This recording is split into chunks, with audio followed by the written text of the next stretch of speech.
Some of the biggest, most ambitious projects in the world, backed by billions of dollars, some of the biggest, most ambitious projects in the world, backed by billions of dollars and the most brilliant minds, can still just crash and burn. Why? It's simple, really.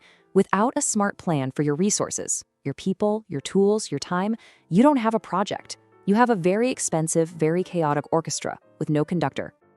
We've all seen it happen, right? That massive IT upgrade that locks everybody out. The brand new airport terminal that just descends into total baggage chaos on day one. Well, the numbers behind these failures are absolutely staggering, and they all point to the same critical mistake. Take a look at this number, 1.9 million. Let that sink in for a second. That's not a budget, it's not a timeline, it's people. That's right, 1.9 million customers were locked out of their bank accounts during the TSB Bank IT Migration disaster back in 2018. It was a project with a fixed deadline and a crushing overload of last-minute work that created a total digital meltdown. This isn't just a number, it's the very real, very human cost of project chaos. And believe me, TSB is not alone. From the baggage system catastrophe at Heathrow's Terminal 5 to the UK's overambitious £10 billion IT program for the NHS to the early struggles of universal credit, the pattern is crystal clear. These weren't failures of vision, they were failures of resource management. The root of the problem is always this chaotic orchestra of resources. People, equipment, materials, all clashing and competing. But the solution isn't just throwing more money or more people at it. No. It's a skilled conductor, a project manager who knows exactly how to bring harmony to that chaos. And today, we're going to learn their secrets. All right, here's our game plan, our symphony in 6 parts. First, we'll diagnose the problem. Then we'll lay out the master plan. And after that, we're going to master 3 powerful techniques: leveling, smoothing, and the critical chain method. And finally, I'm going to give you the ultimate cheat sheet so you can choose the right tool for any situation. Let's get into it. Okay, part 1, the project resource problem. I love this subtitle. When your best violinist is asked to play the drums. You know exactly what this feels like.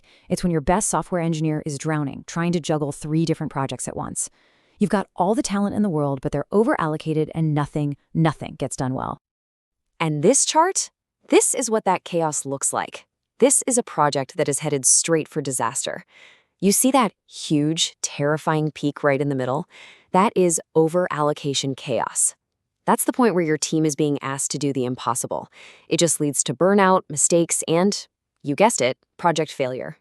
This is the beast that the conductor has to tame.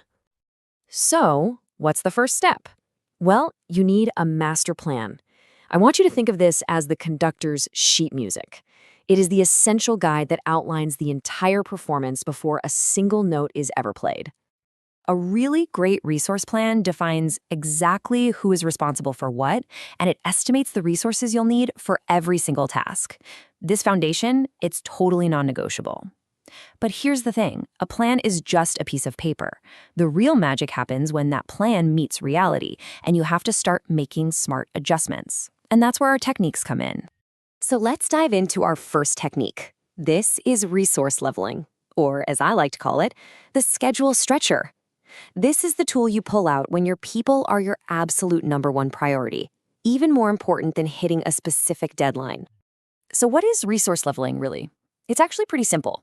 It's a technique where you adjust the start and end dates of tasks to solve that over-allocation problem.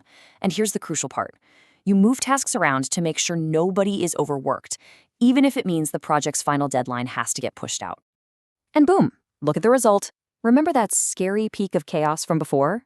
It's gone. Vanished. The work is now spread out over a longer period, creating a sustainable, manageable pace for the entire team. Sure, the project takes longer, but the important thing is it actually gets done without burning everyone out. And hey, this isn't just theory. When London's massive Crossrail project ran into serious trouble, this is exactly what the recovery team did. They had to re-level the whole schedule for their critical testing teams, basically admitting they couldn't do everything at once. Yeah, it meant delaying the grand opening, but it was the only way to get the project done right.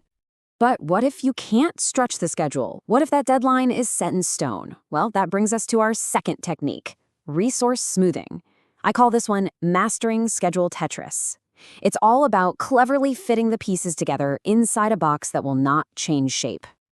This is the classic project manager's dilemma, right? The launch date absolutely cannot move, but your team is completely swamped. You can't just level the schedule and delay everything. So, what's the move? The answer is smoothing, and this table shows you the key difference. While leveling's whole purpose is to be flexible with the end date, smoothing's main constraint is a fixed timeline. It works by rearranging tasks only within their available slack or float. That's the amount of time you can delay a task without messing up the final deadline. And you want a brilliant example of this in action? Look no further than the London 2012 Olympics. The deadline, the opening ceremony, was about as non-negotiable as it gets. So how'd they do it? Simple. They planned to finish all the major construction a full year early. This created a massive buffer of slack time, which they then used to smooth out all the final preparations without any last-minute panic. Genius. All right, now for our final and most advanced technique. This is the big one. It's the critical chain method, aka the uncertainty slayer. This is your ultimate weapon against the one thing that plagues every single project, the unpredictable nature of reality itself. Now, the key here is a total philosophical shift. We all know people build safety padding into their time estimates, right? Just in case. Well, critical chain argues that this hidden padding actually hurts the project. So what it does is it strips that padding out from individual tasks and pulls it all together into a shared strategic project buffer that protects the entire timeline. Here's how it works and 3 simple steps. First, you identify the critical chain. That's the longest path of tasks when you factor in the real-world limits of your resources. Second, you go to your team and ask for their most realistic, aggressive time estimates, removing all their hidden safety cushions. And third, you add all that saved time back in as one big, shared project buffer. This protects the project where it matters most, at the finish line. And does it work? Oh, yeah. The defense giant BAE Systems implemented the critical chain method and reported significant improvements to performance, including shorter project durations. In incredibly complex fields like design and manufacturing, where uncertainty is just a given, this method is a powerful way to deliver on time. Okay, so we have 3 incredibly powerful techniques: leveling, smoothing, and critical chain. How in the world do you know which one to use? Well, welcome to your conductor's cheat sheet. Let's break this down and make it super simple. If your main challenge is limited resources and your timeline is flexible, your go-to tool is resource leveling. You'll extend the schedule to fit what your team can realistically do. Now, if you're facing a fixed, unmovable deadline, but you've got some wiggle room in your tasks, then resource smoothing is your best friend. You'll rearrange those tasks within the existing timeline.